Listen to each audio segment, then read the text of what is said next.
Tony, thank you very much for that kind introduction. Let me see if I can't pull up my, you got it?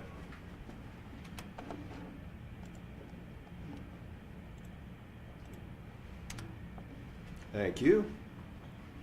Okay, so we're going to talk about how to build your personal brand for professional success.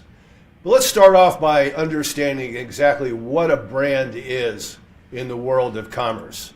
There are familiar brands all around us. You recognize, of course, the brand for Apple, CocaCola, Nike, Starbucks, and of course, the Walt Disney World brand.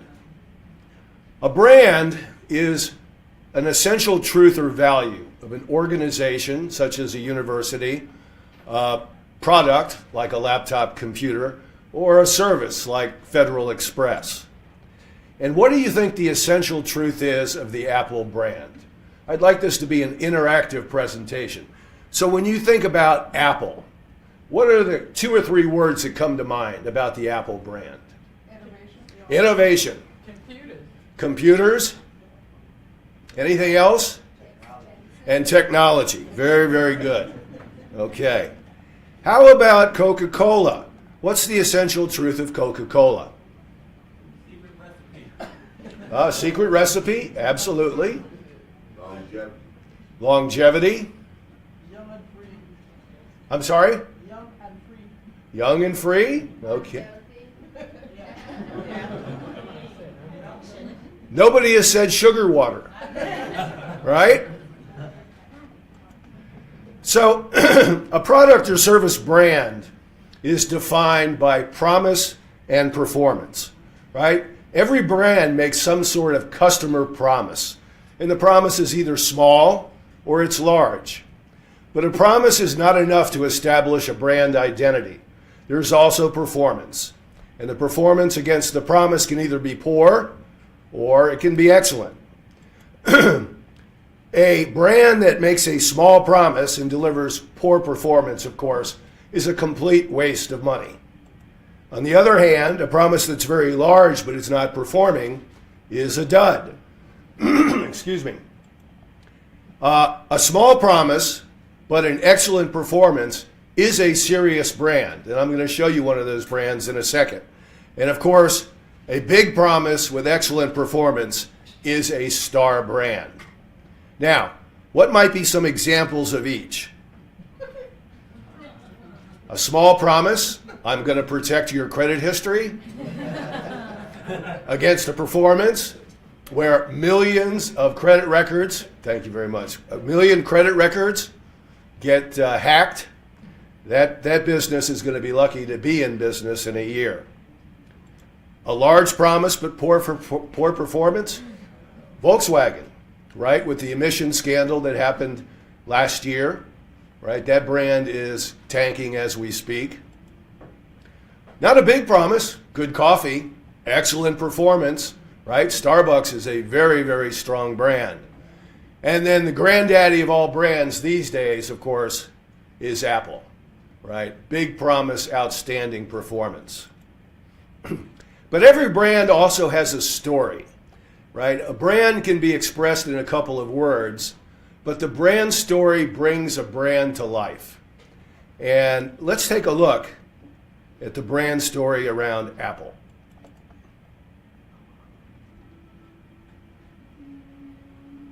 Oh, I don't know how we got to Coke. Okay, we'll do Coke first and go back to Apple.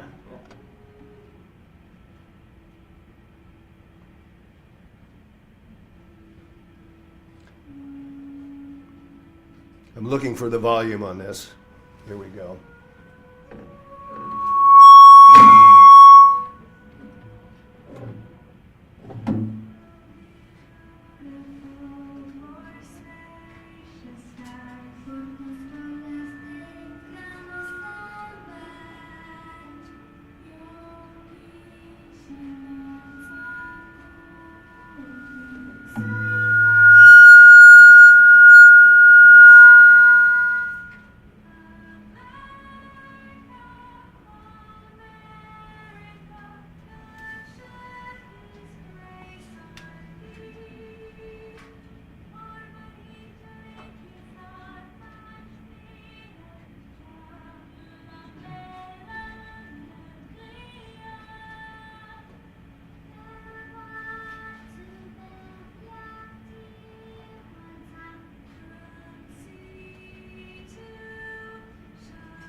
What is the story? What is the story that Coca-Cola is trying to convey in that commercial? International, diversity, yeah. Inclusive, yes. Pride. Humanity, very good. America, patriotism. Is there anything in that commercial about Coke tasting good? No. Nothing, right? And also an underlying message in there is happiness, right? Every single character in that commercial has a smile on his or her face, right? Also a sense of community.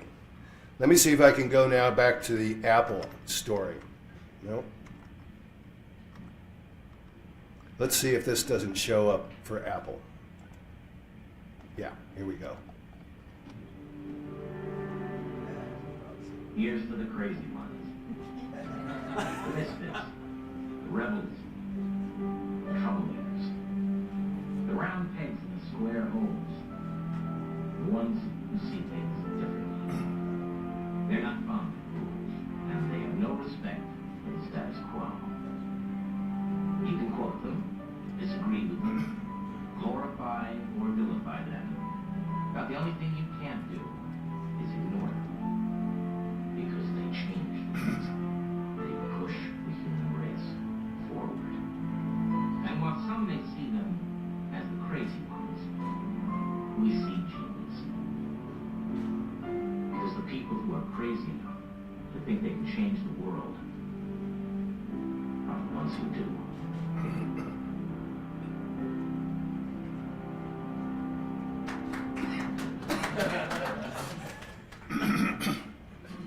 Now let me ask you this. You know, the name of that commercial is Think Different. And we all know that think is a verb, and adverbs are supposed to end up with ly, right? An English professor might say, that's a mistake. That ought to be said, that ought to be think differently. But it's not a mistake. Why does Apple say think different instead of think differently?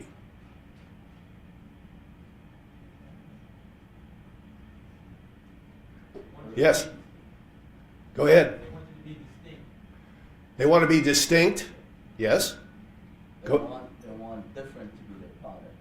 Right. That's exactly right. They want different to be the product. Right. They want their designers to think, how can I make something different? Not differently, different. A very important difference. Okay. So what can product branding teach us about personal branding? What attributes do chief executive officers look for in a personal brand, and what should be in your personal brand story? This actually might surprise you a little bit, because I'll tell you that chief executive officers look for wisdom and willpower in a personal brand. Now, they may not use those exact words, but I'm here to tell you that that's what they look for in job candidates. It all goes back to about the 4th or 5th century before Christ. Plato actually was the very first to recognize this, and he termed it the Cardinal Virtues, the virtues of prudence, justice, fortitude, and temperance. And prudence was considered to be the virtue of wisdom, whereas the other 3 virtues were considered the virtues of willpower. And indeed today, I would tell you that executives look at these 3 cardinal virtues, probably ascribe a different set of adjectives, adverbs, and nouns to each, but nevertheless are looking for these virtues. And here are some of the words that describe professionals who exhibit prudence. Knowledgeable. They have the appropriate credentials for the job they're seeking. Skillful. Communication skills, both oral and in writing. Conscientious. They take their jobs seriously and they get their jobs done. Experienced, right? Have been there and done that. Understand what the job is about. Wise. Make good decisions based on the facts. And yes, punctual, at the meeting on time, at the job at the appropriate time. And by the way, prudence, the right reason in action, that was termed by Thomas Aquinas. Plato's observation of the Cardinal Virtues actually went from Plato to Aristotle, later to St. Thomas Aquinas. Justice is the firm will to respect the rights of every person and to conduct oneself uprightly toward all of humanity. Executives who demonstrate justice are described as fair, trustworthy, and empathetic. Fortitude is the mental strength to overcome resistance or obstacles in the pursuit of a just cause. Words that executives use to describe people who exhibit fortitude: they're persistent, energetic, edgy. They want to get things done the right way. Enthusiastic, and yes, successful. Results oriented. Temperance is the moderation in behavior through the avoidance of excess. And here are the words that CEOs use to describe people who demonstrate temperance. They're balanced. They're respectful of other people. They're thoughtful. They're organized.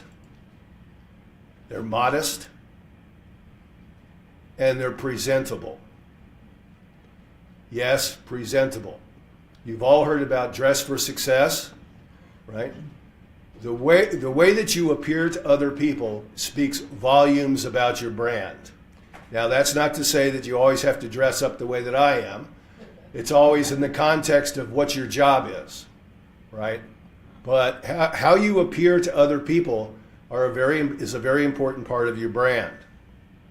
And this thing about balanced, what we mean about balanced is that you're not the kind of a professional that has what we call a hair trigger, that anytime something goes wrong, your reaction is to scream and yell, right? Or the opposite is that you never show any emotion, that no matter what happens, you are passionless about the circumstances surrounding you. Balanced is the proper personal reaction to the circumstances that you face. So the question is, how many of these words fit your personal brand? All of the words that you've just seen, I've summarized on this one chart. And so as you're thinking about building your personal brand, you want to think about which ones fit you. You want to conduct a personal brand audit. And so think authentically, right? Don't fib to yourself. Think authentically about what words describe your personal brand today. Here I've just used an example of nobody in particular, but maybe this individual is knowledgeable, conscientious, treats other people fairly, is considered to be trustworthy, energetic, respectful, and organized. You know, all pretty good things. But as you're conducting your personal brand audit, you also have to ask the question, how do other people see my brand? And they might see your brand a little bit differently. This is where you have to be very honest with yourself. The words in red suggest weaknesses in your personal brand. Maybe you don't have the communication skills that employers may want. Maybe you have a little bit of a reputation for being the last to come to a meeting. Maybe you don't listen very well to other people's problems. You're not empathetic. Maybe you yet have not developed a track record for success. Maybe you're a little bit on the conceited side, talking too much about yourself and not about the contributions of your team members. And maybe you're not exactly the most presentable type of person these days. And so you have to understand your strengths and your weaknesses, right? You have to ask the question, what is the difference in my internal assessment of my brand and how other people might assess my brand? And so you have to say, okay, where am I strong and where am I weak, right? Now in this hypothetical professional, Maybe he or she's a subject matter expert, takes the job seriously, treats people fairly, has unquestionable integrity, is a hard worker, respectful of others, and well organized. That's a pretty strong brand. But, it's a very competitive world out there, and so you have to be honest about where your weaknesses are. And again, as I said, public speaking tends to be a persistent weakness, especially among young executives. Time management might be a problem. I've already talked about emotions. Maybe this person has not yet developed a record of results, is discentered and disheveled. Well, what do you do about that? If you have strengths, you almost certainly have weaknesses. You have to commit to a brand improvement program, right? And this takes discipline. So you identify where your brand is weak. We've already talked about these. And you have to come up with a brand improvement program. If you have trouble with public speaking, maybe you need to join a local chapter of Toastmasters.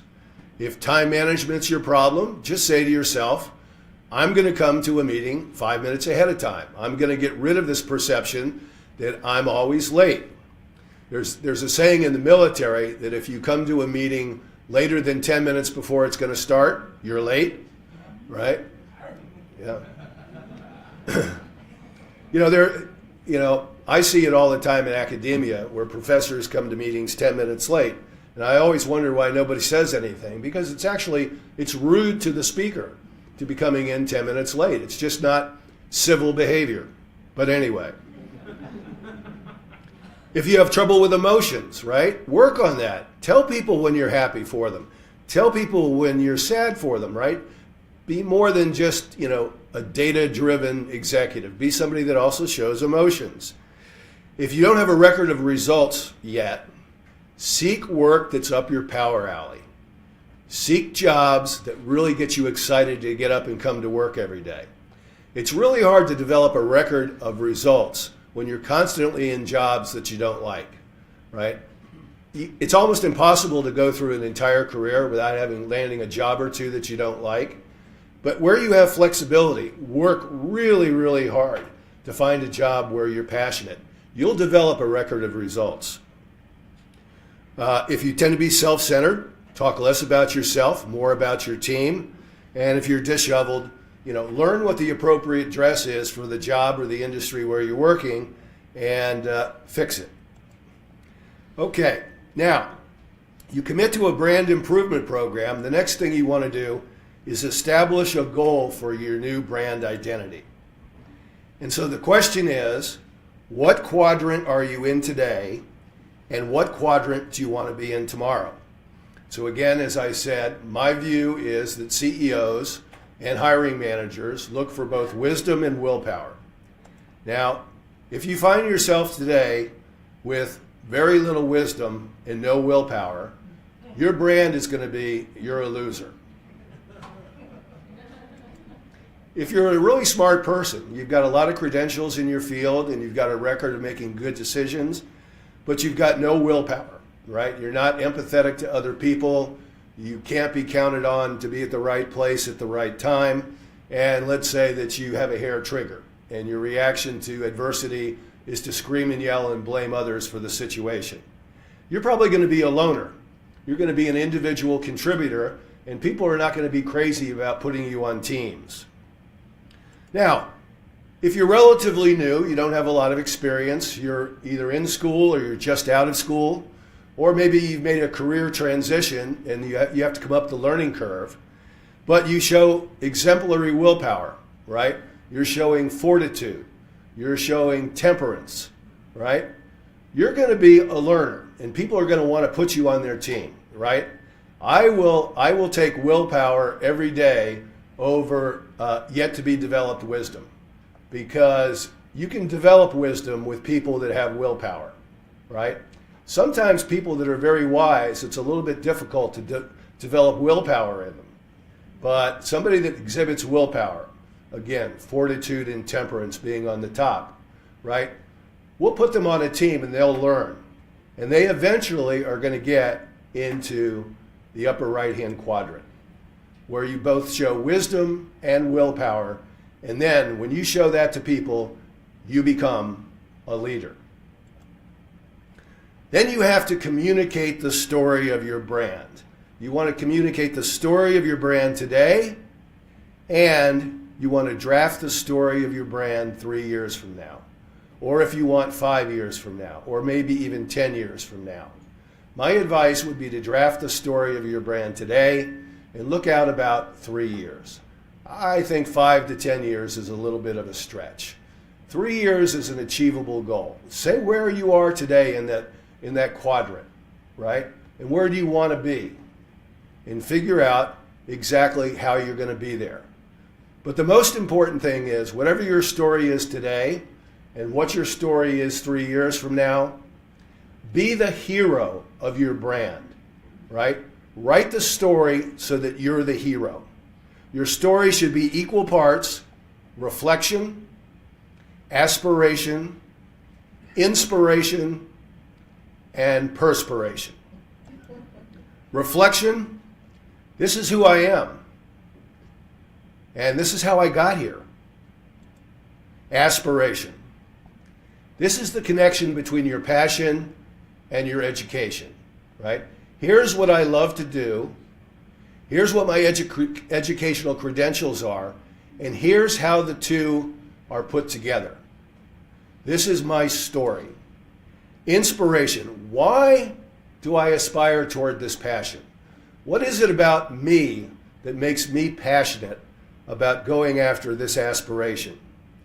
And perspiration is how I am today, or how I have been working toward fulfilling that passion, right? It's one thing to say you have a passion. It's another thing to show the actual actions you have taken to be able to achieve your passion.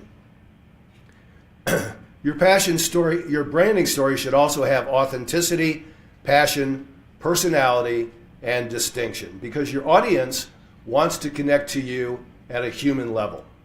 Authenticity means this is the real me, right? Don't put together a brand story about someone you wish you were. Your brand story has to be about who you are, right? There's nothing that a potential employer will detect faster than hypocrisy, right? Hypocrisy being saying you're one person when in fact you're another person, right? Show passion. I'm a man or woman on a mission. This is what I want to do with my life, and this is how this job fits into my mission. Personality. I'm determined to achieve my mission because I want to change the world, right? In some way, shape, or form.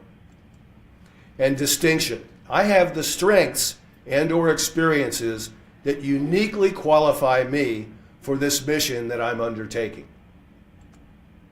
So here's a good personal brand story. This is a mythological figure, but I think all the ingredients in the story are here.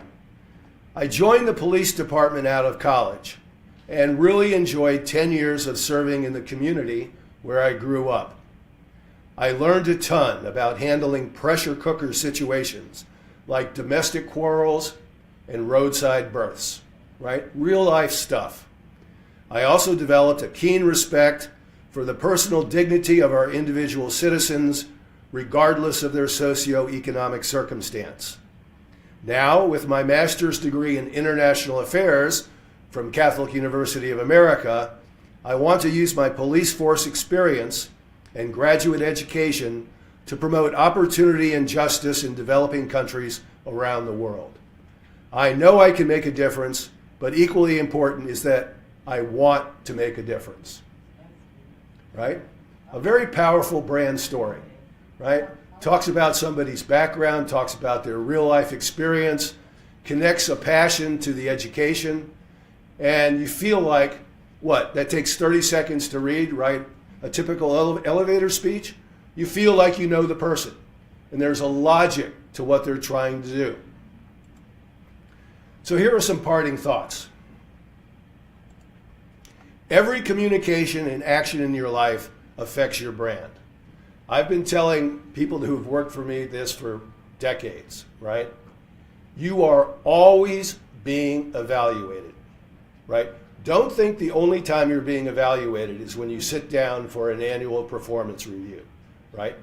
People who have the ability to affect your career are watching you every second, right?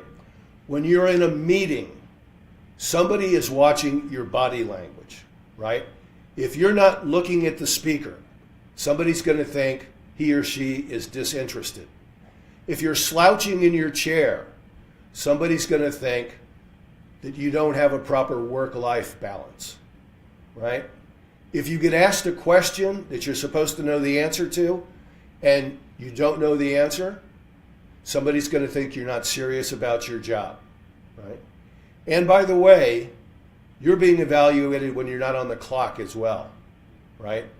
If somebody that's in a position to affect your brand sees you outside the workplace and you're doing something inappropriate, that's going to affect your brand, right? And today we all know in the world of social media, if you're tweeting something inappropriately, right, or you've got things on your Facebook page that shouldn't be there, that affects your brand, right? Everything about your life affects your brand. Show pride in your brand. When you put together your story, be proud of it, right? Even if it's a new story or if it's an early story, be proud of it. If you can't be proud of yourself, nobody else will be proud of you. And I'm including your CUA degree or your certification. You should be proud of this, right? This is a prestigious school. People recognize the CUA brand, right? And I can tell you in this day and age, a lot of people are hiring for character, right? And graduates from the Catholic University of America are presumed to have character. And I think I'm going to have to speak up louder now. Okay.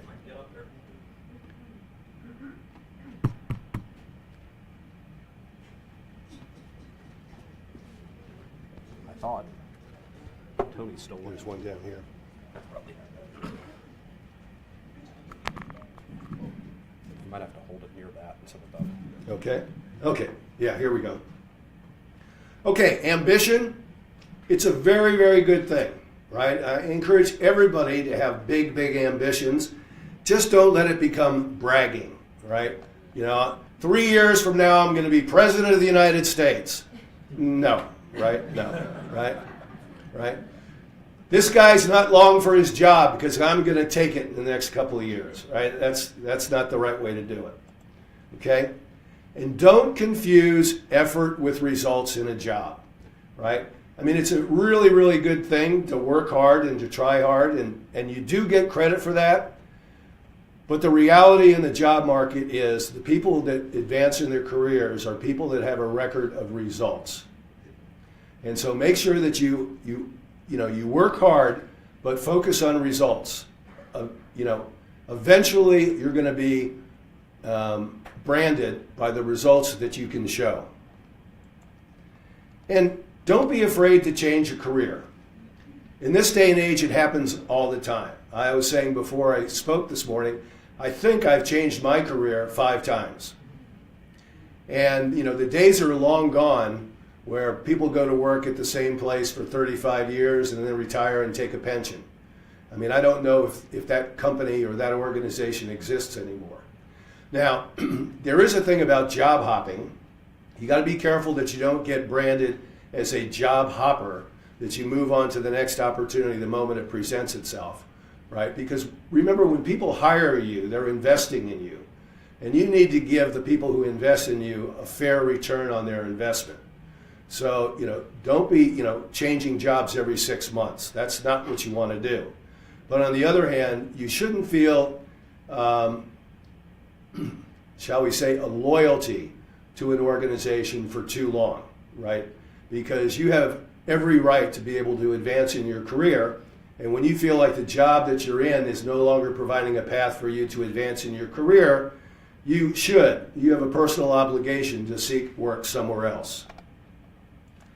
And my final thought for this morning is that success is never final and failure is never fatal. It's the courage to continue that counts. Thank you very much.